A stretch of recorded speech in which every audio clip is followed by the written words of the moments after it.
Hi Sanjana, hi. ఎలా ఉన్నావు? బాగున్నా. సో ఫస్ట్ ఆఫ్ ఆల్ రిలీజ్కి రెడీ అయిపోయింది సినిమా. కష్టపడి 1-2 ఇయర్స్ దాని మీద కూర్చుని స్క్రిప్ట్ రాసుకుని దాన్ని డైరెక్ట్ చేసి రిలీజ్కి తెచ్చావు.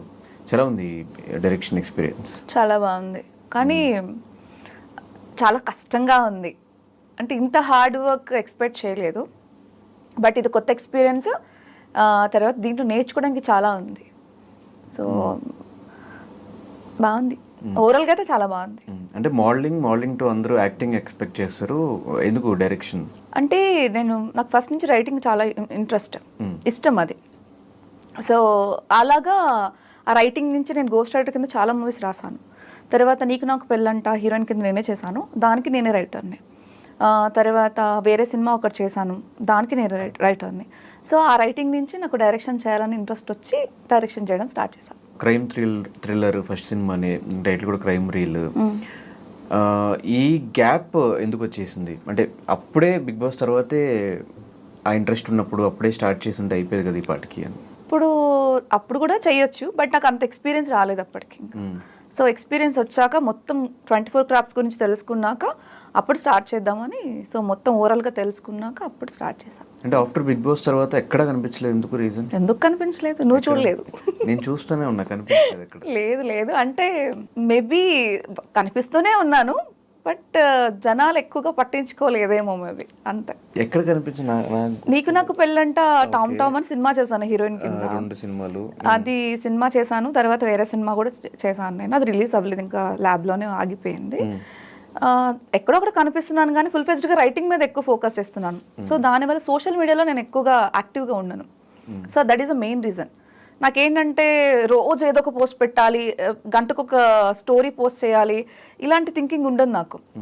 ఎప్పుడైనా నాకు మూడ్ వస్తే ఏదో మనుషులు మన ఫ్రెండ్స్ ఎవరైనా ఉంటారు కదా, వాళ్ళ కోసం ఒక పోస్ట్ పెడతా తప్ప ఎక్కువ లైక్స్ వచ్చేసేయాలి, సడన్గా ఉన్న వ్యూవర్స్ మొత్తం పెరిగిపోవాలి, అంటే ఏమన్నా మిలియన్స్ ఆఫ్ వ్యూవర్స్ వచ్చేయాలి, ఇలాంటి థాట్స్ నాకేం లేదు. ఉన్న 10 మంది ఉంటే చాలు అన్న కాన్సెప్ట్ అనమాట. ఎక్కువ సోషల్ మీడియాలో ఉండను కాబట్టి ఎక్కువగా తెలియదు జనాలకి. సో నా వరకు ఏంటంటే కూర్చున్నామా, రాసుకున్నామా, లేదా ఏదైనా కుదిరితే ఒక సినిమా చూసానా, ఆ మైండ్ సెట్ ఎక్కువ ఉంటుంది. అంటే సీజన్ 2లో బయటకు వచ్చిన వాళ్ళందరికీ ఏదో ఒక సెటిల్ కొంచెం ఆ టైం నుంచి ఎంతో కొంత బాగా కనిపించడము, వాళ్ళకి సోషల్ మీడియా ఫాలోవర్స్ పెరగడము, ఒక సూపర్ డూపర్ హిట్ సీజన్ మీది సీజన్ 2. సో ఆ సీజన్లో చాలా 2-3కి మాత్రమే అది ప్లస్ అవ్వలేదు. అందులో నువ్వు ఒక దాన్ని కామనర్గా వెళ్ళి ఫస్ట్ వీక్లోనే బయటకు వచ్చావు. ఎలా చూడొచ్చు దాన్ని? ఇప్పటికీ నువ్వు గుర్తుపెట్టుకుని అడుగుతున్నావు అంటే నాకు ప్లస్ అయినట్టే కదా అర్థం. సో అవ్వలేదని ఎలా చెప్తావు? అంటే నువ్వనే పర్సన్ వచ్చావు కాబట్టి నేను అడుగుతున్నా, లేకపోతే బయట కూడా మాట్లాడను కదా. ఓహో అలా అంటావా? మేబీ నేను అంటే విన్నర్స్నే మర్చిపోతున్నారు ఇప్పుడు జనాలు, అది కూడా ఫస్ట్ వీక్లో వచ్చేసావు కాబట్టి. ఒకటి ధనుష్, ఏంటంటే బిగ్ బాస్ అనేది నాకు లైఫ్ కావాలి, కెరియర్ కావాలని వెళ్ళలేదు, నాకు ఒక ఎక్స్పీరియన్స్ కావాలని వెళ్ళాను.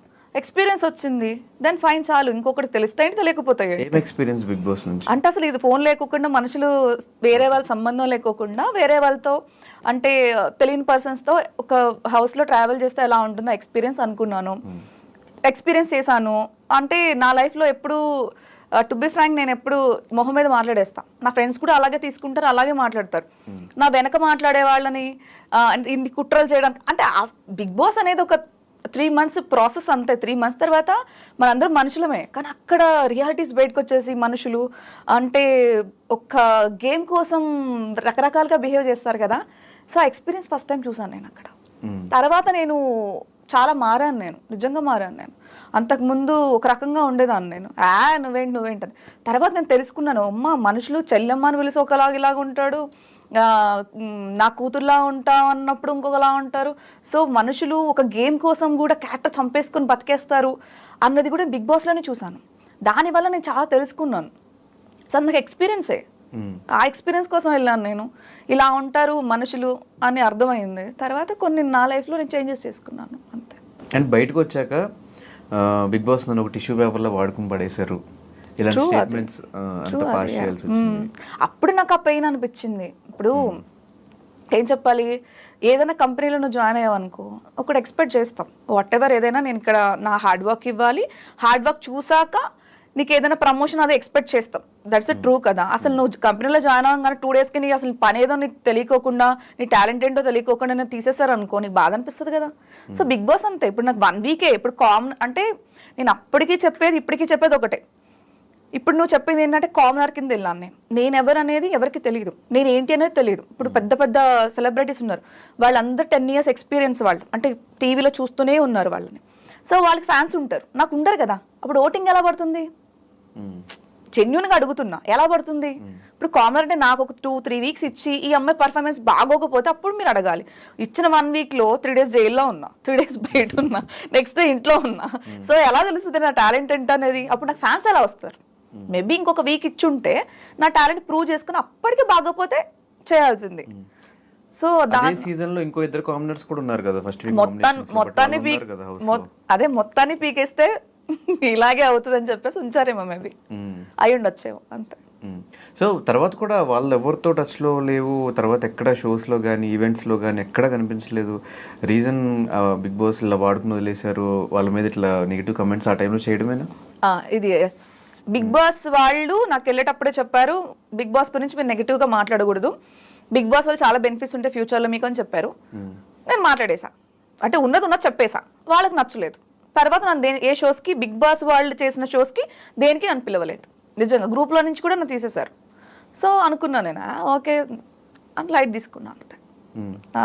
మామూలుగా అంటే కలుస్తున్నాం, నువ్వు నేను ఎలా కలుస్తుంటాం అప్పుడప్పుడు బర్త్డే పార్టీస్కి వీటికి అలా కలుస్తున్నాం తప్ప బిగ్ బాస్ వాళ్ళతో అయితే నాకు టచ్ లేదు, అస్సలు లేదు. అండ్ మీ సీజన్ వాళ్ళతో కూడా ఎక్కువ టచ్లో లేవు ఎందుకని? కొంతమంది ఉన్నారు, అందరూ లేరు. కొంతమంది తనిష్ మాట్లాడుతూ ఉంటాడు అప్పుడప్పుడు. సో ఎవరైనా కనిపిస్తే, సునైనా వీళ్ళందరూ ఎప్పుడైనా కనిపిస్తే బాగా చెప్తారు, కానీ రెగ్యులర్గా ఫోన్ చేసుకొని మాట్లాడే ఫ్రెండ్స్ అయితే ఎవరు లేరు సీజన్లో. అంటే ఏంటి తిన్నావా ఉన్నావా అలా ఏం లేదు. ఎప్పుడైనా అకేషనల్గా బర్త్డే ఉంది, నా బర్త్డేకి రా, నీ బర్త్డేకి ఇలాగా అని తప్ప రెగ్యులర్గా టచ్ అయితే ఎవరు లేరు. అంటే తర్వాత ఇప్పుడు ఆ షోకి మళ్ళీ వెళ్ళొచ్చేమో, వెళ్ళే ఛాన్స్ ఉంటుంది, ట్రై చేద్దాం అని ఎప్పుడు అనిపించలేదు. చాలా ఇంకంతే, లైఫ్లో ఆ ఎక్స్పీరియన్స్ సరిపోతుంది. అంటే ఒక్కసారి వెళ్ళినా బిగ్ బాస్ కంటెస్టెంట్, 10 సార్లు వెళ్ళినా బిగ్ బాస్ కంటెస్టెంట్, దాంట్లో పెద్ద డిఫరెన్స్ చేంజెస్ ఏమి ఉండవు కదా. సో ఎక్స్పీరియన్స్ చేయాలనుకుంటున్నాం, చేశాను, దెన్ ఫైన్, సరిపోతుంది, ఐఎమ్ హ్యాపీ. అండ్ బిఫోర్ కొంచెం మోడలింగ్లో బిజీ కనిపించావు, మిస్ ఇండియా ఫైనలిస్ట్, అంతకుముందు మిస్ ఆంధ్ర, మిస్ హైదరాబాద్, ఇవంతా వచ్చి తర్వాత ఆ మోడలింగ్ సైడ్ కూడా పక్కన పెట్టేసింది ఎందుకు? అంటే నా కెరీర్ నాకు తెలియలేదు నిజంగానే. ఒక్కోసారి అనిపిస్తుంది ఎట్నుంచి వెళ్ళిపోయావు నాకే అనిపిస్తుంది. ఫస్ట్ నేను యాంకర్ని, తర్వాత మోడలింగ్కి వచ్చా, తర్వాత యాక్టింగ్కి వచ్చా, తర్వాత బిగ్ బాస్కి వచ్చా, తర్వాత డైరెక్షన్కి వచ్చా. సో చేంజెస్ చేసుకుని కొంచెం నా స్కిల్ డెవలప్ చేసుకుంటూ ప్రతి దానిలోకి వచ్చేసాను తప్ప పర్టికులర్ ఇదే అవ్వాలి, ఇది ఉంటేనే చెయ్యాలి, ఇది లేకపోతే చెయ్యొద్దు, దీనికోసం వెయిట్ చేయాలి అని నేను ఎప్పుడు ఆలోచించలేదు. దొరికింది వే, వెళ్ళిపోవాలని. ఒకదాని మీదే ఫోకస్ పెట్టుంటే మేబీ పాటికి ఆ ఫోకస్ పెట్టిన దాని మీద హైట్స్ లో ఉండేదాన్ని కదా, అంటే యాక్టింగ్ అయినా మేబీ ఇంకా నాకు ఇంకా పెద్ద సక్సెస్ వెయిట్ చేస్తుందేమో, అదెందుకు అనుకోకూడదు కదా. 2019 బిగ్ బాస్ 18 నుంచి ఇప్పటికి ఒక 6 years అసలు ఏం జరిగింది లైఫ్ లో? అంటే చాలా జరిగినాయి లైఫ్ లో. లవ్ వచ్చింది పోయింది, తర్వాత కోవిడ్ వచ్చింది పోయింది, తర్వాత అన్ని వచ్చైపోయాయి లైఫ్ లో, కానీ నేను ఉన్నా అంతే. సో నా జస్ట్ ఉన్నా అంతే. తర్వాత నిజంగా ఒక 1 year ముందు కూడా చాలా డిప్రెషన్ లో ఉండే, నేను చాలా డిప్రెషన్ లో ఉండే. నువ్వు ఎందుకు నన్ను చాలా సార్లు చూస్తావు ఎక్కడ పార్టీస్ లో, నేను ఎప్పుడు ఒక్కదానే ఉంటాను, గుర్తుందా? ఎప్పుడైనా డల్ కూర్చుంటా, అసలు ఎవరితో మాట్లాడను, నా టేబుల్లో నుంచి కూడా కదలను. ఎప్పుడైనా అబ్జర్వ్ చేసావా నువ్వు? సో నా లోకంలోనే నేను ఉంటే, ఆ మ్యూజిక్ వింటాను, ఆ టేబుల్లోనే ఉంటా, పక్కన కూడా చూడను ఎప్పుడైనా అబ్జర్వ్ చేసి ఉంటే. సో నా లోకంలోనే నేను ఉంటా. సో అలాంటి మనిషి ఒక 1 year తర్వాత ఐ చేంజ్, అంటే అది రిలీజ్ అయ్యా అనమాట. రేపు అనంగా ఏడుస్తా, బాధపడుతున్నా, కానీ ఏజ్ అయిపోతుంది కదా. సో మళ్ళీ నేను 1 year నాకు తిరిగేసి లేదు అంతా ఎరైజ్ చేసేద్దాం, మళ్ళీ 1 year తర్వాత వెళ్దాం, 1 year బ్యాక్ వెళ్దాము, ఏదైనా సాధిద్దాము అని అనుకుంటే, అప్పటికి నా హెల్త్ సపోర్ట్ చేయకపోతే, నా మైండ్ సపోర్ట్ చేయకపోతే లాస్ అయ్యేది నేను కదా. సో అవన్నీ పక్కన పెట్టేసా. యాచి అమ్మ, ఒకడి కోసం మనం బాధపడడం ఏంటి, ఒకరి కోసం మనం ఏడవడం ఏంటి, చిల్, ఆ మొత్తం అంతా ఎరైజ్ చేసేసి నాకు సినిమా ఫోకస్, నీకేది చేయాలని ఉంది అది చేసాయి, ఆ తప్పో ఒప్పో సెకండరీ, కానీ నీకు నచ్చింది చెయ్యి. అది ఒకవేళ సక్సెస్ అయింది అనుకో హ్యాపీ, లేదా దాని నుంచి ఒక లెసన్ నేర్చుకుంటావు, అది నెక్స్ట్ మళ్ళీ నువ్వు చేసేదానికి హెల్ప్ అవుతుంది. ఇదే ఫార్ములా స్టార్ట్ చేశాను, ఇప్పుడు డైరెక్టర్ అయ్యాను అంతే. ఈ లవ్ అండ్ మధ్యలో లవ్ వల్ల కూడా చాలా ఇబ్బంది పడ్డామని విన్నా నేను. నీ లైఫ్ లో ఉండవా ఏంటి? ఆశలు అయ్యాక ప్రతి ఒక్కరి లైఫ్ లో ఉంటుంది, అదే పెద్ద పాపమని నేను అనుకోను. కానీ మనుషులు నచ్చకపోతే మళ్ళీ ఏదో డిఫాల్ట్, కానీ నచ్చారు కాబట్టి మన పర్ఫెక్టే. సో నచ్చారు, తర్వాత సెట్ అవ్వలేదు, మ్యూచువల్ అండర్స్టాండింగ్ వద్దు అనుకున్నాం. దెన్ తన మ్యారేజ్ అయిపోయింది, హ్యాడ్ ఎ కిడ్, హ్యాపీ. ఎందుకు నచ్చారు, ఎందుకు బ్రేకప్ అయింది? నచ్చడానికి నచ్చడానికి ఎన్ని కారణాలు ఉన్నాయో వదిలేయడానికి అన్ని కారణాలు ఉన్నాయి అంతే. అంటే ఆ కారణాలు ఏంటని తెలుసుకుంటే కొంచెం మాకు కూడా హెల్ప్ అవుతుంది అంటే అది ఇప్పుడు చెప్పకూడదు, నీకు ఎక్స్పీరియన్స్ అయినప్పుడు నీకు తెలుస్తుంది. ఎన్ని రోజులు పట్టింది దాని నుంచి బయటకు రావడానికి? 1 year పట్టింది. 1 year టోటల్ 1 year మొత్తం డిప్రెషన్లోనే ఉండే. చెప్పానుగా మన లోకం ఒకటే, ఇంకా డిప్రెషన్, తర్వాత మైగ్రేన్ ఇన్ని స్టార్ట్ అయ్యింది. తర్వాత ఆఫ్టర్ 6 months ఇంకా దానిలో ఆ పెయిన్లో కూర్చొని ఏదో సాధించాలన్నది వచ్చింది. తర్వాత నేను ఫస్ట్ నుంచి ఒకటి చాలామంది చెప్తుంటారు, ఎవ్రీ పెయిన్ తర్వాత ఒక సక్సెస్ వస్తుంది అనేసి. ఆ పెయిన్ తర్వాత నాకు నిజంగా సక్సెస్ వచ్చింది. ఆ తర్వాత అనుకున్నాను నేను, లవ్ గివ్ అని పెట్టుకుంటే నీ లైఫ్లో ఏవి పీకలేవు, ఇక ఆ ఎమోషనల్తోనే ఆగిపోతావు. నువ్వెప్పుడు ఇవన్నీ వదిలేస్తావు, రిలేషన్స్, లవ్ ఇవన్నీ వదిలేస్తావు చూసావా, నువ్వు ఖచ్చితంగా సక్సెస్ అవుతావు. ఇది నేను నేర్చుకున్నాను. సో తర్వాత అనుకున్నాను, లైఫ్లో లవ్ చేయకూడదు, లైఫ్లో ఏ రిలేషన్స్కి బెండ్ అవ్వకూడదు. నువ్వు నీలా ఉంటే ఎక్స్పెక్టేషన్స్ పెట్టుకోలేదు అనుకో, పెయిన్ ఉండదు. ఫస్ట్ ఆఫ్ ఆల్ ఇప్పుడు ఫర్ ఎగ్జాంపుల్ లవ్వే అనుకో, మనం ఏదో ఎక్స్పెక్ట్ చేస్తాం, లవ్, కేరింగ్, వాట్ ఎవర్, అదన్నీ రానప్పుడు మనకి పెయిన్ వస్తుంది. ఆ పెయిన్ వల్ల మనకి డిప్రెషన్కి వెళ్తాం, అంటే మనలో మనమే కుంగిపోతాం. అసలే ఏం ఎక్స్పెక్టేషన్స్ లేవు అనుకో, నువ్వు ఎలా పోతే నాకేంది అనుకున్నాం అనుకో, హ్యాపీగా ఉండొచ్చు కదా అంతే. సో ఇప్పుడు హ్యాపీగా ఉన్నా. సో ఆ పెయిన్ తర్వాత ఏం సక్సెస్ వచ్చింది? ఇప్పుడు నేను క్రైమ్ రీల్ నేను అనుకున్నంత ఇప్పటికి నేను ఏం వదలలేదు. నా ఈవెంట్ బోల్డ్ సక్సెస్ అయింది. అంటే ఇప్పటికీ నువ్వు డైరెక్ట్ చేసావా అని నీ వరకు వచ్చింది అంటేనే ఇలా చాలా మందికి వచ్చి నాకు అప్రిషియేషన్స్ వచ్చాయి, కాంటాక్ట్స్ వచ్చాయి, తర్వాత వాట్ ఎవర్ ఏదైనా సరే నాకు విషెస్ చాలా ఎక్కువ వచ్చాయి, ఆఫర్స్ కూడా వచ్చాయి. అంటే ప్రొడ్యూసర్స్ వచ్చారు నాకు ఇంకో సినిమా చేయడానికి. సో త్వరలో సెకండ్ ఫిలిం కూడా స్టార్ట్ చేయబోతున్నా. అండ్ స్టార్టింగ్ నుంచి మోడలింగ్ ఫీల్డ్లో కష్టాలే, తర్వాత బిగ్ బాస్కి వెళ్తే ఫస్ట్ వీక్ బయటకు వచ్చేయడం, దాని తర్వాత లవ్లో ప్రాబ్లమ్స్, ఈ సినిమా స్టార్ట్ అయ్యే ప్రాబ్లమ్స్, ఏంది రీజన్స్ ఏంటి? ఏమో దేవుడు కొంతమందికి అలా రాస్తాడేమో. నీ మొహం చూస్తే నీకు నేను ఏడిపించి బుద్ధి అవుతుంది అంటారు కొంతమంది, గిల్ల బుద్ధి అవుతుంది అని అనిపిస్తుంది కదా.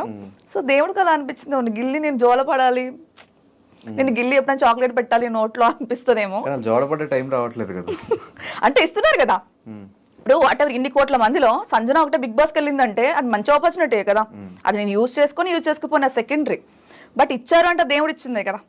సో అదే అనుకుంటాను నేను, ఏదో పెయిన్ ఇచ్చాడు, పెయిన్ తర్వాత చాక్లెట్ పెట్టాడు, తర్వాత మళ్ళీ పెయిన్ ఇచ్చాడు, చాక్లెట్ పెట్టాడు, మొత్తానికి వదిలేసాను. ఇప్పుడు సినిమా ఇచ్చాడు, తర్వాత సెకండ్ ఫిలిం ఇచ్చాడు. కానీ వచ్చిన ఆపర్చునిటీస్ ఎందుకు సంజన యూజ్ చేసుకోలేకపోతుంది?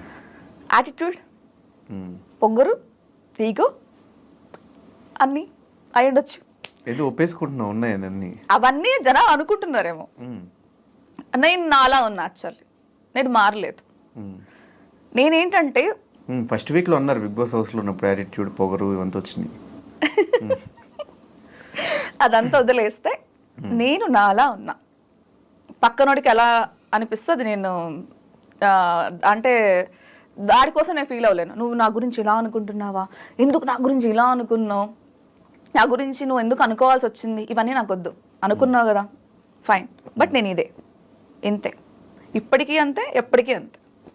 సో నువ్వు చెప్పినట్టు నిజంగానే ఆ యాటిట్యూడ్కి, ఈగోస్కి పొగరు అనుకో, వాట్ ఎవర్, అది నా క్యారెక్టర్. సో దీనివల్ల నేను చాలా లాస్ అయ్యా. అంటే ఏం చెప్పాలి, ఈవెన్ బిగ్ బాస్, ఆ తర్వాత మూవీలో ఆఫర్స్, వాట్ ఎవర్, చాలా చాలా మిస్ అయ్యా. బట్ నాకు ఇప్పటికీ రిగ్రెట్ లేదు, ఎందుకంటే నేను నాలా ఉన్నా కాబట్టి.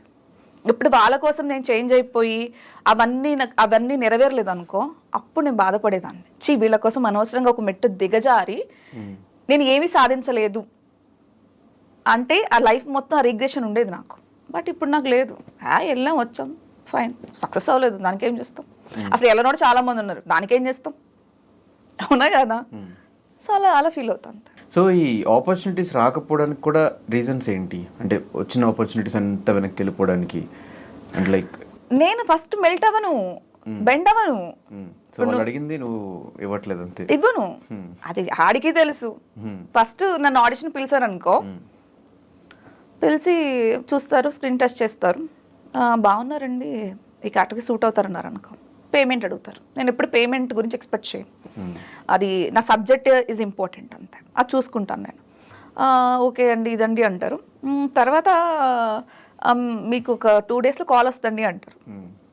2 days తర్వాత కాల్ రాదు ఇంకా ఆడప్పటికి గూగుల్ మొత్తం సెర్చ్ చేస్తాడు నా గురించి, ఇక రాదు కాల్, అర్థమైపోద్ది. ఓకే 2 days తర్వాత రాలేదంటే హీ ఎక్స్పెక్టెడ్ సంథింగ్, వాడికి తెలుసు మనం ఇవ్వము, సో ఖచ్చితంగా అటు కాల్ చేయడం. ఇవి కాకుండా ఈ కాస్టింగ్ హౌస్లు కూడా ఉన్నట్టున్నాయి కదా మొత్తం లైఫ్లో. అంటే నేను అందంగా లేనా? ఉన్నా కదా. ఓకే, అప్పుడు అడుగుతారు కదా ఎవరో ఒకళ్ళు, అంతే. ఎన్ని జరుగుంటాయి అట్లాంటి ఎక్స్పీరియన్సెస్? మొత్తం తక్కువే జరిగాయి. పక్కన వాళ్ళ లైఫ్తో కంపేర్ చేస్తే మన నోటికి భయపడి తక్కువే జరిగాయి, అది మాత్రం ఒప్పుకుంటాయా, చాలా తక్కువ. సో చాలా మంది ఇండస్ట్రీకి రావాలంటే కొంచెం భయపడుతుంటారు ఇలాంటివి జరుగుతున్నాయి అని చెప్పేసి. విజయవాడ నుంచి వచ్చి ఓ తెలుగమ్మాయిగా ఇండస్ట్రీకి వచ్చేసి ఇవంతా ఫేస్ చేసి కూడా స్టిల్ ఇండస్ట్రీలో ఉంటాను రీజన్ ఏంటి? నా నమ్మకం. పక్కనోడు ఆఫర్ ఇచ్చేది మనం తెచ్చుకోలేమైంది, అదొక్కటే అర్థమవుతుందా నీకు? ఎవడో వస్తాడు, ఏదో చేస్తాడు, ఏదో పిక్కుతాడు, ఇవన్నీ ఎక్స్పెక్ట్ చేయకూడదు నీ లైఫ్లో, గుర్తుపెట్టుకో. ఇప్పుడు నువ్వు యూట్యూబ్ ఛానల్ వెళ్ళావు ఫర్ ఎగ్జాంపుల్, వేరే ఛానల్కి వెళ్ళావు, వాడు ఇవ్వాలా, నువ్వే స్టార్ట్ చేసుకో, నీకు టాలెంట్ ఉంది కదా. సో పక్కనోడు ఆఫర్ ఇవ్వలేదు, నువ్వే సినిమా చేసుకో. నా నా నా మైండ్ సెట్ అది. అంటే నువ్వు ఖచ్చితంగా ఈ సినిమాలోనే చేయాలి, ఖచ్చితంగా నీకు కమిట్మెంట్ ఇస్తేనే ఇస్తాడు కాబట్టి బెండ్ అవ్వాలి, ఇవన్నీ మనకు లేదు. నువ్వు ఇవ్వలేదు, నేను చేసుకోగలుగుతా సినిమా, చేసుకున్నా. నాతో పాటు 100 మందికి పని ఇచ్చా, ఇంకో సినిమాకి 100 మందికి పని ఇస్తా. ఇలా కాస్టింగ్ కౌచ్ లేకోకుండా లేడీ డైరెక్టర్, లేడీ ప్రొడ్యూసర్ కాబట్టి కంఫర్టబుల్గా నాతో వచ్చి ఓన్లీ టాలెంట్ చూసుకొని నేను తీసుకోగలుగుతా. సో అలాగా నేను బిల్డ్ చేయగలుగుతున్నా కాబట్టి నాకు ప్రాబ్లం. ఇప్పుడు నన్ను అడగమని ఎవడన్నా, ఇప్పుడు అంద డైరెక్టర్, అంద ప్రొడ్యూసర్, నన్ను అడగమని ఎవడన్నా వచ్చి అడుగుతాడా? అడగరే కదా, అంతే. అంటే ఒక సీజన్ 2 అప్పుడు ఒక కామనర్గా, ఒక మిడిల్ క్లాస్ అమ్మాయిగా హౌస్లోకి వెళ్ళిన సంజనాకి ఇన్ని డబ్బులు ఎక్కడ? మిడిల్ క్లాస్ అని ఎవరు చెప్పాడు? ఆ టైంలో ప్రోమోలు అదే కదా చెప్పింది. అంటే ఇప్పుడు మిడిల్ క్లాస్ అంటే what is the middle class mean? అంటే బస్ ఎక్కి బస్సులో తిరుగుతుంది. నాకు అప్పుడు కారు అట్లా ఏం లేదు. అంటే ఒక 6 లక్షల రూపాయల బ్యాగ్ యూజ్ చేస్తూ ఒక సినిమా ప్రొడ్యూస్ చేసే అన్ని డబ్బులు వచ్చినాయి అంటే ఎలా? ఈ 5-6 ఇయర్స్ లో ఈ జర్నీ 5-6 ఇయర్స్ హౌస్ లో మాకు కామనర్ ఒక మిడిల్ క్లాస్ అమ్మాయిని, అదేంటి? నాకు బిగ్ బాస్ కాల్ రావడమే అమెరికాలో వచ్చింది. నాకు తెలుసా విషయం? తెలుసా? బిగ్ బాస్ కాల్ నాకు అమెరికాలో వచ్చింది. మరి కామనర్ చాలా మిడిల్ క్లాస్ అమ్మాయి అమెరికాలో ఎలా ఉంటుంది? అది వదిలేస్తే నా ఏవి ఎక్కడ జరిగింది తెలుసా? దస్పల్లాలో జరిగింది. తెలుసా ఎక్కడ జరిగింది తెలుసా? ఏవి చూడు, దస్పల్లా హోటల్లో జరిగింది. అక్కడ ఆ స్విమ్మింగ్ పూల్ అని దస్పల్లా హోటల్. మరి అప్పటికి నేను దస్పల్లాకి వెళ్ళి అమెరికా ఫ్లైట్ ఎక్కి వచ్చిన దాన్ని నువ్వు చెప్పినట్టు 5 లక్షల బ్యాగ్ కొనుక్కోలేనా? 2 కోట్లు పెట్టి సినిమా తీసుకోలేనా? మిడిల్ క్లాస్ అంటే మీరు చెప్పింది ఏంటి? మా నాన్నగారు ఫార్మర్, ఒప్పుకుంటా. ఫార్మర్కి ఎకరాలు పొలాలు ఉండకూడదా? దానికి డబ్బులు రాకూడదా? చెప్తున్నా.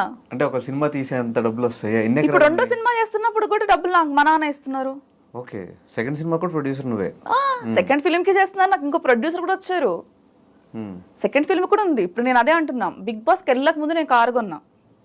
నువ్వు ఎప్పుడన్నా నా గూగుల్లో చూస్తే 3rd బిగ్ బాస్కి వెళ్ళక ముందే మా నాన్న కారు ఇప్పించి నన్ను పంపించారు బిగ్ బాస్ లోపలికి. సో నాకు ఇవన్నీ బిగ్ బాస్ తర్వాత రాలేదు, ఇవన్నీ నాకు బిగ్ బాస్ ముందే ఉన్నాయి. నా ఇల్లు బిగ్ బాస్ ముందే ఉంది. సో వాట్ ఎవర్ ఏదైనా సరే, నేను ఎమ్మెల్యే కింద నుంచింది కూడా బిగ్ బాస్ తర్వాత 1 ఇయర్కే 2019లోనే. సో అప్పుడు నేనే ఖర్చు పెట్టుకున్నాను. నేను ఇవన్నీ నాకు ఎవరో ఇవ్వలేదు, ఇవన్నీ నా సొంతంగా ఉన్నది. సో ఏంటంటే ఒకటి, నువ్వు చెప్పింది నువ్వు అడగొచ్చు, అంటే నీకు ఎంత మనీ ఎందుకు ఉంది అని. నేను మా కన్నయ్యలు ఎవరు లేరు. ఇప్పుడు నా చెల్లి కారు ఏంటి? సిరికి ఆడి, సిరిది ఆడి, సిరి ఆడి. మరి సిరి ఇప్పుడు ఇండస్ట్రీకి వచ్చి ఇప్పుడే కదా, సో అది మా డాడీ కొనిచ్చిన కారే కదా. ఇప్పుడు నువ్వు చెప్పినట్టు నేను సంపాదించాను ఉండొచ్చు, నేను డబ్బులు అంటే ఇప్పుడు దానికి 70 లక్షలు 80 లక్షలు కారు ఉంది అంటే అది మేము కొనుక్కున్న కారే కదా. సో ఇప్పుడు నాకంటే నేను కొనుక్కున్నా, నేను ఇప్పటికి ఇంకా స్టిల్ దేంట్లో తిరుగుతున్నా, i20లో తిరుగుతున్నా. నాది బెలీన్ ఒకటి, i20 2 కార్లు ఉన్నాయి. సో నేనేంటంటే ఆ డబ్బులు ఇంట్లో ఇచ్చిన ఏ డబ్బులు ఉన్నాయి నేను సినిమాకి పెట్టుకున్నా. ఇప్పుడు నా కట్నమైనా సరే, నా సేవింగ్స్ అయినా ఏమైనా ఉన్నా నేను సినిమాకి పెట్టుకున్నా. సో వాళ్ళకి ఫ్యాషన్స్ ఉంది కాబట్టి కార్కు పెట్టుకున్నారు మా చెల్లి వాళ్ళు. అంటే నాకు తెలిసి సీజన్ 2 అప్పుడు ఒక రూమర్ ఉంది, ఈ కామనర్స్ లో ఒకళ్ళు డబ్బులు ఇచ్చి వెళ్ళారు బిగ్ బాస్ హౌస్ కి అని. అది సంజన అలాంటప్పుడు ఎక్కువసేపు ఉంచేవాళ్ళు కదా బా. 1 వీక్ ఎందుకు తీసేస్తే రచ్చరచ్చ చేసేదాన్ని కదా మరి, డబ్బులు ఇచ్చిన దాన్ని అయితే. లేదు కాదు. ఒకవేళ నేను డబ్బులు ఇచ్చి ఉంటే ఊరుకునేదాన్న. ఫర్ ఎగ్జాంపుల్ నువ్వు అన్న క్వశ్చన్ కరెక్టే. అంతేలే, టిష్యూ పేపర్లు యూజ్ చేసి పడేసారంటే ఖచ్చితంగా బయటకు వచ్చే డబ్బులు ఇచ్చా ఇంత ఇచ్చా అని చెప్పేదాన్ని. చెప్పేసేదాన్ని, ఇన్ని మాటలు మాట్లాడిన దాన్ని నువ్వు నాకు డబ్బులు తీసుకున్నారు బిగ్ బాస్ అని చెప్పేదాన్నిగా. అది తప్పు, ఇవ్వలేదు బిగ్ బాస్ వాళ్ళకి, ఇవ్వలేదు. ఇది మాత్రం కరెక్ట్. సో అండ్ ఈ పెళ్ళి అయిపోయింది సంజనాకి, డివోర్స్డ్, ఇది ఒక రూమర్ ఉంది. 2000 నేను ఎస్టీవీ జాయిన్ అయ్యా ఫస్ట్. తర్వాత 2012 అంటే 2012 కామ్సెట్ TV7 హెల్త్ నా రెజ్యూమ్ అప్పటికి కూడా ఉంది. సో నేను మళ్ళీ 2015 మిస్ ఏపీకి నేను వెళ్ళాను. 2016 మిస్ హైదరాబాద్ నేను. తర్వాత నా హుక్కా పార్లర్ ఒకటి ఉండే. తర్వాత 2017 నేను సినిమా నేనే రాజు నేను ఏమంత్రి చేశాను. 2018 నేను బిగ్ బాస్కి వెళ్ళాను. 2019 నేను దీంట్లో ఉన్నాను, అంటే ఎలక్షన్ దాంట్లో ఉన్నాను. 2020 నేను కోవిడ్ ఉంది. 2021 నేను నీకు నాకు పెళ్ళంట సినిమా రిలీజ్. 2023, 24 వరకు నువ్వు చూస్తూనే ఉన్నావు. సో ఈ మధ్యలో ఎక్కడ పోయింది నేను? ఇప్పుడు అయినప్పుడు ఏదన్నా ఉండాలి కదా. ఇప్పుడు 10 సంవత్సరాల నుంచి మీ కళ్ళ ముందే ఉంటే ఎప్పుడు పోయింది? అసలు ఏ నిప్పు లేకుండా పొగ ఎందుకు వచ్చింది, అసలు ఏమి లేకుండా రూమర్ ఎందుకు వచ్చింది? అయింది అనుకున్నా నాకు బాధ లేదు. అయితే అయింది, ఇప్పుడు ఏంటి ప్రాబ్లం? ఇప్పుడు అయితే నాకు ఇన్ని చెప్పిందని అయితే అయిందని చెప్తా, నాకేం ప్రాబ్లం? అదే పెద్ద నేరం ఘోరమేం కాదు కదా. సో అవుతుందని చెప్పండి. మీకు 10 years నుంచి మేము ముందే ఉన్నా కదా నేను. దీంట్లో ఎప్పుడయింది, ఎప్పుడు బ్రేకప్ అయింది, ఎప్పుడు వచ్చింది? లవ్ ఉంది చెప్పా బ్రేకప్ అని. సో అలాగే చెప్తాను నేను. నాకు నీకు లవ్ ఉంది లేదు అని కూడా చెప్పాల్సినంత అవసరం లేదు కదా నాకు. అది రూమర్ అని నువ్వే అంటున్నావు, రూమర్ అంతే. సో మళ్ళీ ఎలక్షన్స్ ఏంటి మధ్యలో? ఈ ఎమ్మెల్యే క్యాండిడేట్ గా ఇండిపెండెంట్ గా వచ్చినావు కదా, ఎందుకు? అంటే మా డాడీ డ్రీమ్ అది యాక్చువల్లీ. అది ఓకే. అంటే ఫస్ట్ నుంచి లైఫ్ చూసుకుంటే దేని మీద కన్సిస్టెంట్ గా 1 సంవత్సరం ఉన్నాను అని ఏమన్నా ఉందా? ఎందుకు లేదు, ఆశలేమో. యాక్టింగ్ లో నేనే రాజు నుంచి ఇప్పుడు వరకు యాక్టింగ్ లోనే ఉన్నామా నేను. కానీ కన్సిస్టెంట్ గా సినిమాలు లేవు కదా. అది నాకు నచ్చితే చేస్తానబ్బా. ఇదే నచ్చితే చేస్తాను, నచ్చకపోతే ఇప్పుడు లిప్ లాక్ సీన్స్ వచ్చాయి నాకు బిగ్ బాస్ నుంచి వచ్చాక. కొంచెం బోల్డ్ క్యారెక్టర్స్ వచ్చాయి. ఇప్పుడు నా ప్రొఫైల్ అంతా చూడు, నేను ఇక్కడే ఉన్నాను కదా. నా ఇన్స్టా ప్రొఫైల్ సంజన అన్నీ అఫీషియల్ అని ఉంటుంది. ఓపెన్ చేసి చూడు, ఒక్క వల్గర్ ఫోటో ఉండదు, ఒక్కటి ఏది ఉండదు. సో నేను యాక్టివ్ కూడా ఉండదు. ఒక పెడితే మంత్లీ 1 or 2 పోస్టులు పెడతా కదా. సో అలాంటప్పుడు నేను నాకు నచ్చితే పెడతాను. అది కూడా నాకు నచ్చితే సినిమాలు చేస్తా. వల్గారిటీ అనేది మా ఇంట్లో ఇష్టం లేదు. ఫస్ట్ ఆఫ్ ఆల్ చెప్పారు ఆయన. మా నాన్న ఏం చెప్పారంటే, నువ్వు వల్గారిటీ ఫొటోస్ కానీ ఎక్స్పోజింగ్ ఫొటోస్ కానీ అలాంటివి పెట్టొద్దు అని చెప్పారు. అదొకటే చెప్పారు. లిప్ లాక్ ఫిలిమ్స్ కానీ అలాంటివి కూడా చేయొద్దు అన్నారు. నాకు అలాంటి సినిమాలు వచ్చాయి, నేను చేయనని చెప్పా. కావాలంటే పని మనిషి క్యారెక్టర్ చేస్తా, చీర కట్టుకుని పని మనిషి క్యారెక్టర్ చేస్తా, కానీ బట్టలు ఇప్పేసి ఎక్స్పోజ్ అయితే చేయను, లిప్ లాక్లు చేయను అన్న. చాలా సినిమాలు అలాగే పోయాయి. కొన్ని కమిట్మెంట్స్తో పోయాయి, కొన్ని దాని వల్ల పోయి, కొన్ని కమిట్మెంట్స్ వల్ల పోయాయి. కొన్ని హీరో నచ్చకో డైరెక్టర్ నచ్చకో తీసేశారు.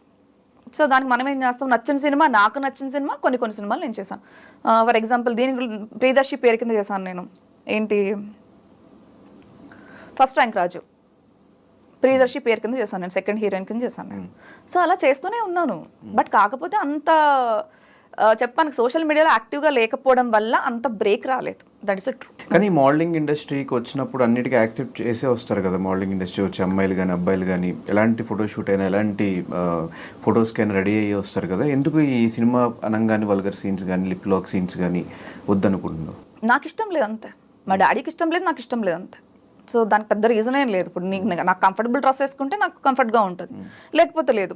ఇప్పుడు నేను చూసే సినిమా ఏదైనా, నేను చేసిన సినిమా అది మర్డర్ క్యారెక్టర్ అయినా సరే, ఇంకొకటి ఏదైనా సరే, ఏమనాలి, క్రూయల్గా ఏదైనా ఉన్నా పర్లేదు, మా నాన్న చూసి యాక్టింగ్ వరకే చూడాలి, నా బాడీ చూడకూడదు.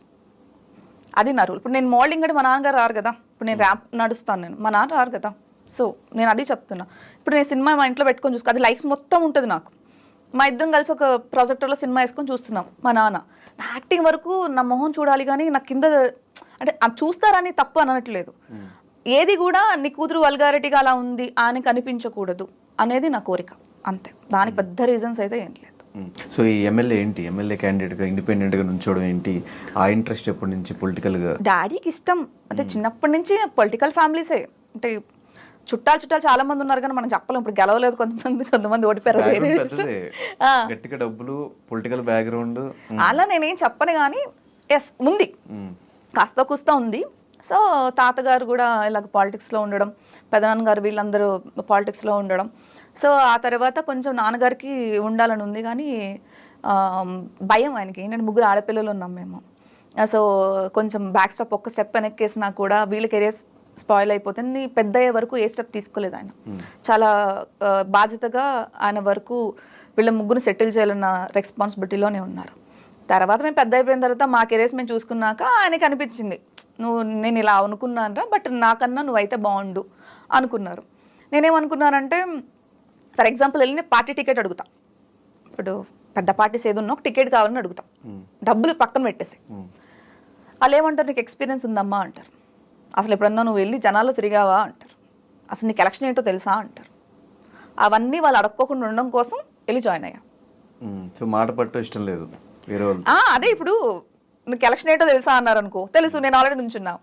జనాల్లోకి వెళ్ళాను, నియోజకవర్గం తిరిగాను. రేపు చాలు కదా రేపు క్వశ్చన్లు అడగడానికి. So that is the reason. దానికోసం అనేది జస్ట్ నేను గెలవనని తెలిసి కూడా నుంచోడానికి రీజన్ అది. ఎన్ని ఓట్స్ పడ్డాయి? ఎందుకండి డిపాజిట్స్ కూడా దాన్ని కూడా ఎందుకు తర్వాత కంటిన్యూ చేయలేదు? నెక్స్ట్ ఎలక్షన్స్ ఈ ఎలక్షన్స్ కూడా నుంచుందాం అనుకున్నాను. బట్ నాకు నిజంగా చెప్తున్నా కదా, నాకు లిటరల్లీ తినడానికి కూడా టైం లేదు. ఇంకా నేను జనాల్లోకి వెళ్ళేసి తిరగడానికి నాకు నిజంగా టైం దొరకలేదు. ఇప్పుడు నేను జనాల్లో తిరుక్కోకుండా వెళ్ళి ఓన్లీ ఎలక్షన్ టైంకి వెళ్ళాను అనుకో, ఇప్పుడు దాకా ఏం చేసావమ్మా అంటారు. అవునా కాదా? సో నేను సినిమా మీద ఫోకస్డ్ ఉన్నా. సో నాకు అదే టైంకి 2 క్లాష్ అయిపోయినాయి అనమాట. దట్టు వార్ అండ్ వార్గా ఉన్నాయి 2. ఇప్పుడు నేను ఇల్లు మధురయ్యలు పెడితే సో మా ఇంట్లో ఓట్లు తప్ప ఏ ఓట్లు పడవు. సో దానికోసం అనేసి ఈసారి కొంచెం గ్యాప్ తీసుకుందాం, నెక్స్ట్ టైం మళ్ళీ ట్రై చేద్దామని ఆగా. ఈ మోడలింగ్ అదంతా అసలు జర్నీ ఎప్పుడు స్టార్ట్ అయింది? 2014, 12 నుంచి యాంకర్ నేను. ఇంటర్మీడియట్ అవ్వగానే యాంకర్ నేను. ఫస్ట్ లోకల్ టీవీ అశ్వత్థగా ఛానల్లో జాయిన్ అయ్యా విజయవాడ. తర్వాత TV7 హెల్త్ కామ్సెట్, అలాగా ఛానల్స్ అన్నీ వర్కౌట్ చేసుకుంటూ వచ్చాను. తర్వాత 2014కి ఇచ్చేసాను, ఇంకా ఎక్కడ జాయిన్ అవ్వలేదు. లాస్ట్ వేరే ఛానల్లో, పెద్ద ఛానల్లో 1 వీక్ చేసి మానేసా, నాకు అక్కడ సెట్ అవ్వలేదు. తర్వాత మిస్ హైదరాబాద్ మళ్ళీ వెళ్ళాను, ఓడిపోయాను. మళ్ళీ 15లో ఏపీకి వెళ్ళా, ఓడిపోయాను. 16లో శ్రీసత్య దాంట్లో ఉన్నప్పుడు ఓడిపోయాను. టాప్ 5కి నేనే వెళ్ళా, శ్రీసత్య నేను. శ్రీసత్య సో దాంట్లో నేను కూడా ఉండే. టాప్ 5కి నేను వెళ్ళాను, టాప్ 4 కూడా ఉన్నాను, టాప్ 3కి వెళ్ళలేదు నేను. సో వచ్చాను నేను. ఇంకా తర్వాత మళ్ళీ మిస్ హైదరాబాద్ వెళ్ళాను. తర్వాత 2007 మిస్ గోల్డెన్ గ్లోబల్ కాంపిటీషన్ జరుగుతుంది అమెరికాలో, దానికి అప్లై చేశాను, దానికి వెళ్ళాను. సో దానికి మంచి అవార్డు వచ్చింది నాకు. తర్వాత మిస్ ఏషియా పెసిఫిక్ వచ్చింది మస్కట్లో, అక్కడికి వెళ్ళాను. సో అలాగా నాకు ఏ ఆపర్చునిటీస్ వచ్చినాయి అన్నీ యూజ్ చేసేసుకున్నా. తర్వాత మిస్ బిగ్ బాస్ వచ్చింది, నేనే రాజు నేమద్రి వచ్చింది మధ్యలో. సో అలాగా డెవలప్ చేసుకుంటాను. ఎక్కడా ఏంటి ఆగిపోయింది కెరీర్ ఏం లేదు, మొత్తం రాకెట్లా దూసుకుపోయింది. డిప్రెషన్ నుంచి బయటికి రావడం టైం పట్టేసింది 1 year. ఇది ఒక్కటే నా లైఫ్లో ఒకటి బ్యాడ్ ఉంది అంటే చెప్పాను కదా, ఎక్స్పెక్టేషన్స్, లవ్, కేరింగ్, ఇవన్నీ లైఫ్లోకి వచ్చింది. అంతే ఎక్కువ పెయిన్ ఇచ్చింది. సో ఆ పెయిన్ నుండి రావడానికి కొంచెం టైం పట్టింది. మోడలింగ్ ఇంట్రెస్ట్ ఎప్పటి నుంచి? అలా ఏం లేదు, బాగున్నావు చేస్తావా, ఎస్ ఓకే చేద్దాం అంతే. నేను ఇది అయిపోవాలి ఎప్పుడు అనుకోలేదు. అన్ని చోట్ల అప్లై చేసి అన్ని చోట్ల కాంపిటీషన్ లో పార్టిసిపేట్ చేసి వచ్చినాయి అంతే, వచ్చినాయి తీసుకున్నా, రాని అసలు వెళ్ళలేదు మనం అంతే. ఇంట్లో వాళ్ళు యాక్సెప్ట్ ఎలా చేశారు? ఫస్ట్ లో కొట్టారు కూడా, యాంకర్ అప్పుడు స్టార్ తీసింది మా అమ్మ చీపురు కట్ట పెట్టి. తర్వాత ఇది మారదులే, ఇది ఎంత చెప్పినా వినదు, సో దీన్నే కొంచెం కాపాడుకుందాం అన్న కాన్సెప్ట్లో చేశారు. నేను అదే చెప్తున్నా, నువ్వు ఇందాక అదే అన్నావు, నాకు 2015లోనే హుక్కా పార్లర్ ఉంది ఇక్కడ. అది చాలా మందికి తెలిసి ఉండొచ్చు, నాకు తెలియదు, చాలా మందికి తెలుసు ఇండస్ట్రీ వాళ్ళు. ఉందా? లేదు, అప్పుడు 2016 బ్యాన్ అయిపోతే తీసేసాను నేను. బట్ అప్పటి వరకు నాకు హుక్కా పార్లర్ ఉంది. సో అదన్నీ మా నాన్న ఇన్వెస్ట్మెంటే, మా నాన్నగారు ఇచ్చిందే. నేను ఇది చేస్తాను, నాకు ఇది కావాలి, నేను ఇది చెయ్యాలి అంటే హీ సపోర్టెడ్ ఎనీ టైం. చేస్తారు, నాకు ఇప్పటికే చేస్తారు. నాకు పెద్ద ఆశలు ఏం లేవు అబ్బా, ఏమీ ఆశలు లేవు. నా వరకు ఏంటంటే పోయేటప్పుడు నా ఆస్తంతా నేనే తిని చచ్చిపోని, అంతే కదా మరి. ఎవరికో ఇచ్చేదానికి నేనెందుకు కష్టపడ్డాం? సో నా ఆస్తంతా నేనే తిని చచ్చిపోవాలి, అది పేరు తెచ్చుకోవాలి, ఎంజాయ్ చేయాలి, హ్యాపీగా ఉండాలి, చచ్చిపోవాలి. అదే కాన్సెప్ట్. మధ్యలో పెళ్లి పిల్లలు అది చేశారుగా గూగుల్ వాళ్ళు. అంటే వాటి మీద ఇంట్రెస్ట్ లేదా, లేదా లవ్ తర్వాత భయం భయం నాకు అస్సరికి. ఒక్కసారి దెబ్బ తగిలాక తొందరగా మానదు ధనుష్. ఎంత నువ్వు ట్రై చెయ్యి, ఎప్పటికప్పుడు నిద్రపోయినప్పుడు లేకపోతే ఒక సినిమా చూసినప్పుడు ఖచ్చితంగా నీ పాస్ట్ని గుర్తొస్తుంది. నీకనేది కాదు, ఎవరికైనా గుర్తొస్తుంది. అది ఇప్పటికీ నాకు నా బ్రెయిన్లో అది ఉండిపోయింది. సో ఏంటంటే ఇంకొకరు యాక్సెప్ట్ చేయలేనంత ఇప్పటికి ఉండిపోయింది. సో అది ఎప్పుడైనా మేబీ నాకు కరెక్ట్ పర్సన్ అనిపించి, హీఈస్ అ కరెక్ట్ పర్సన్, నేను యాక్సెప్ట్ చేయాలి నా లైఫ్లో, ఈ పాత లైఫ్ లాగా ఇది ఉండదు అని నాకు అనిపిస్తే దెన్ అప్పుడు నేను కమ్అవుట్ వస్తా. అప్పటి వరకు అసలు నేను దాని గురించి ఆలోచించాలని నాకు భయం వేస్తుంది, నిజంగా చెప్తున్నా కదా. ఒకప్పుడు అంటే చాలా మంది అనుకుంటారు, అబ్బాయిలు ట్రూ లవర్, అబ్బాయిలు తాగుతారు, అబ్బాయిలు దేవదాసులని. అమ్మాయిల్లో కూడా ట్రూగా లవ్ చేసేవాళ్ళు ఉంటారు, అమ్మాయిల్లో కూడా వాళ్ళ పెళ్ళిళ్ళు అయిపోయిన ఏడ్చేవాళ్ళు ఉంటారు, అమ్మాయిల్లో కూడా ఇంకొకరిని కూడా కల్లో కూడా ఊహించుకున్న అమ్మాయిలు కూడా ఉంటారు. ఓన్లీ అది అబ్బాయిలే కాదు, అమ్మాయిలో చాలా మంది ఉంటారు. అది దానిలో మన ఒక్కళ్ళం. కానీ పెళ్లి చేసుకోవాలంటే ఇంట్లో వాళ్ళు ఫోర్స్ చేస్తూనే ఉంటారు, చేస్తూనే ఉంటారు. రోజుకు 10 అమెరికా సంబంధాలు వస్తాయి, ఇవి వస్తాయి అవి వస్తాయి, కానీ బలవంతంగా వద్దు, నీకు ఇష్టమైనప్పుడు చేసుకోమన్నారు, చూస్తున్నారు, వాళ్ళు చూస్తూ ఉంటారు, మనం ఏదో ఒక రీజన్ చెప్పి క్విట్ చేస్తాం. సో క్రైమ్ రీల్ సినిమా విషయానికి వచ్చేస్తే, మొన్న జరిగిన ఈవెంట్లో చాలామంది బిగ్ బాస్ కంటెస్టెంట్స్, మిగతా ఆర్టిస్టులు అందరూ సపోర్ట్ చేశారు. ఎలా అనిపిస్తుంది అంతమంది వచ్చి సపోర్ట్ చేయడం? ఎవరు వచ్చారు? గెస్ట్లు తొక్కొచ్చారు. ఎవరు వచ్చారు? ఎవరు రాలేదా? ఫొటోస్ మరి అంతమంది పెట్టారు, వీళ్ళు వస్తున్నారు వాళ్ళు వస్తున్నారు. ఎవరు దాంట్లో ఎవరు వచ్చారు? బిగ్ బాస్ లో ఎవరున్నారు? దాంట్లో ఎవరున్నారు బిగ్ బాస్ లో? ఎవరెవరు వచ్చారు? సముద్రకని గారు ఒక్కళ్ళే వచ్చారు, కయ్యం వచ్చాడు, ధనరాజ్ గారు అంటే వచ్చి వెళ్ళిపోయారు. కానీ ఆయన ఈవెంట్ ఆయన చెప్పారు ఆ రోజు జీకి సంథింగ్ ఏదో వాళ్ళది మూవీ ప్రమోషన్స్ ఉన్నాయి, అక్కడ కూడా ఎక్స్పెక్టేషన్స్. స్టేజ్ ఎక్కంగానే ఏడిపొచ్చింది అని నిజంగా చెప్తున్నా కదా. స్టేజ్ ఎక్కంగానే ఏడిపొచ్చింది. ఏంటో తెలుసా, నేను లాస్ట్ మంత్ ముందు బిఫోర్ నేను 25th అనుకున్నా, అవలా గెస్ట్లు కుదరలా. తర్వాత 2nd అనుకున్నా, వస్తాను గెస్ట్లు అసలుకి రాలేదు. 2nd నేను పెద్ద గెస్ట్లో ఒక 3 అనుకున్నా, పేర్లు చెప్పాను కానీ 3-4 అనుకున్నా.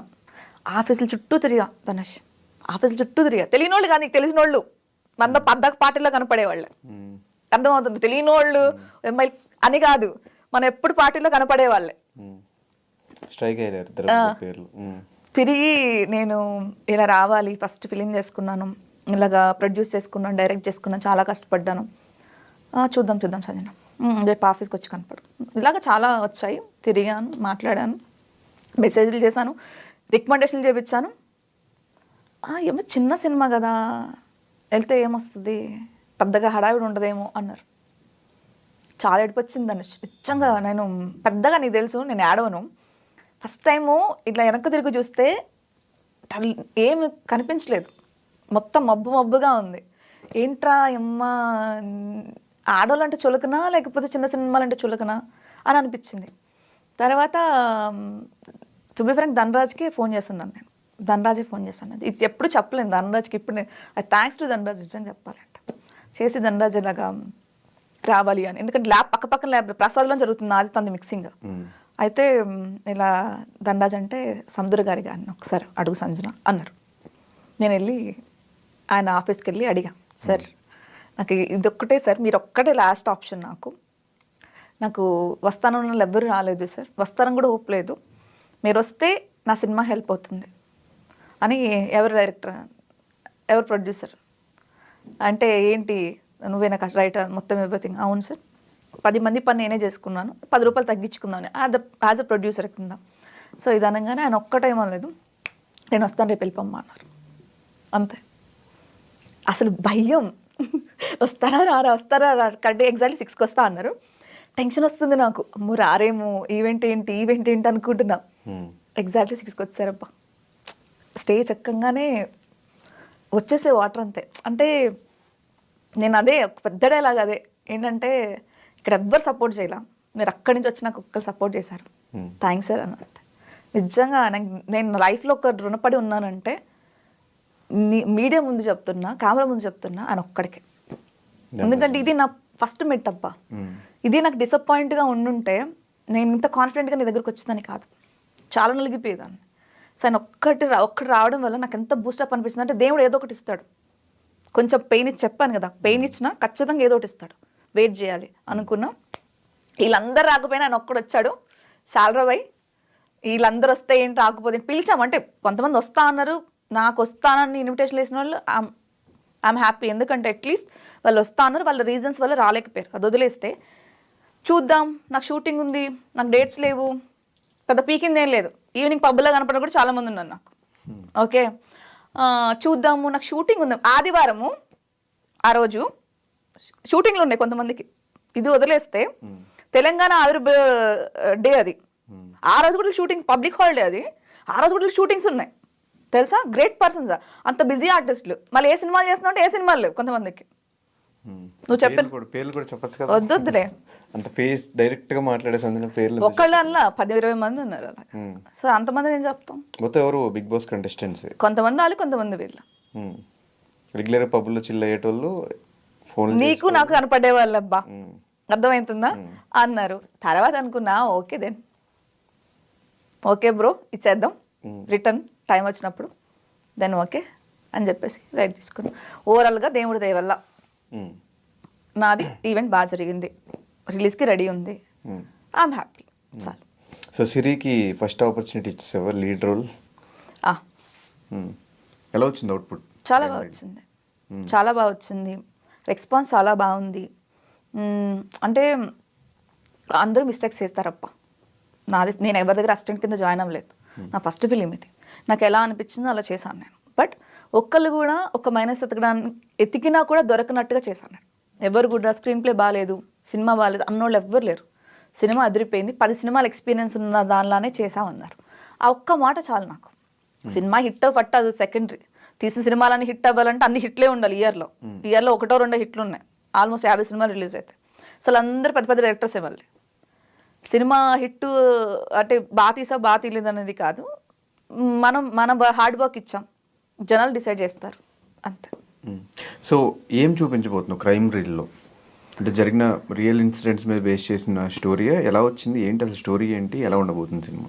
యాక్చువల్లీ స్టోరీ వచ్చి ఇప్పుడు రీల్స్ ఇప్పటికీ చెప్తున్నాను, హ్యాబిట్ వేరు, ఎడిక్షన్ వేరు.